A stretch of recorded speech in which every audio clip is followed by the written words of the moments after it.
దేవాలయాల్లో గరుత్మంతుడు ఎలా ఉంటాడో చూడండి. ఇక్కడ వాహనం కాబట్టి ఈ భంగిమలో ఇలా పెట్టారు. కానీ మామూలుగా దేవాలయంలో స్వామివారి ఎదురుగా గరుత్మంతుడు ఎలా ఉంటాడు? ఇలా ఉంటాడు. గరుత్మంతుడు ఒకడు, ఆంజనేయుడు ఒకడు, ఇలాగే ఉంటారు ఎప్పుడు కూడా. అలా ఎందుకుంటారో ఆముక్తమాల్యద కావ్యంలో శ్రీకృష్ణదేవరాయలు చెబుతాడు.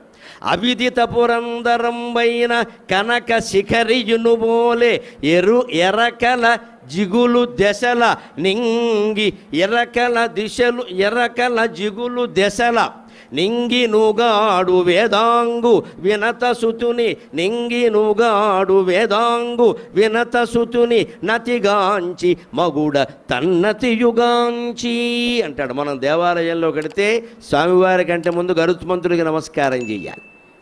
ఎందుకంటే ఈయన అనుమతిస్తే తప్ప ఆయన చూడడానికి అవకాశం లేదు. ఎందుకంటే మనం ఎంతైనా గమనించండి, గరుత్మంతుడికి అయ్యవారికి అడ్డంగానే పెడతాం మనం. తప్పదో, నువ్వు పక్క నుంచి వెళ్ళినా ఆ పక్క నుంచి వెళ్ళినా మొత్తం మీద అడ్డమే. ఆయన ఎప్పుడూ చూస్తున్నాడు. ఆయనకు అడ్డం ఇవ్వడానికి నువ్వేడవాయా ఇక్కడ?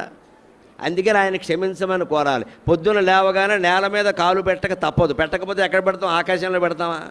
కానీ భూదేవికి నమస్కారం చేసుకోవాలి. అమ్మ పాదస్పర్శం క్షమస్వమే, తప్పనిసరే నిన్ను కాళ్ళతో తాకుతున్నాను తల్లి, క్షమించు అన్నట్టే గరుత్మంతుడి దగ్గరికి వెళ్ళి మనం నమస్కారం పెట్టి, స్వామి ఒక్క 2 నిమిషాలు మేము స్వామివారిని చూడాలి కాబట్టి నీకు ఆయనకి అడ్డంగా ఉంటాం, డోంట్ థింక్ అదర్వైజ్ అని చెప్పాలి. ఆయనకి ఏమనుకోకయ్యా అని దండం పెట్టాలి. ఆయనంత గొప్పవాట కృష్ణదేవరాయలు చెబుతున్నాడు.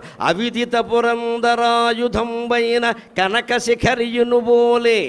ఎంతటి ఉన్నతుడు గరుత్మంతుడు అంటే ఇంద్రుని యొక్క వజ్రాయుధం దెబ్బకి కూడా తట్టుకుని నిలబడినవాడు. అవిదిత పురందరాయుధం, పురందరుడు అంటే ఇంద్రుడు, పురందరుని ఆయుధం అంటే వజ్రం. ఆ వజ్రాయుధం కూడా ఆయన ఏం చేయలేకపోయింది. అమృతాహరణం కోసం వెడుతూ ఉంటే అనేక ఆయుధాలు ప్రయోగించాడు దేవేంద్రుడు. ఎంతకీ ఈయన చావలేదు, లొంగలేదు, గాయపడలేదు.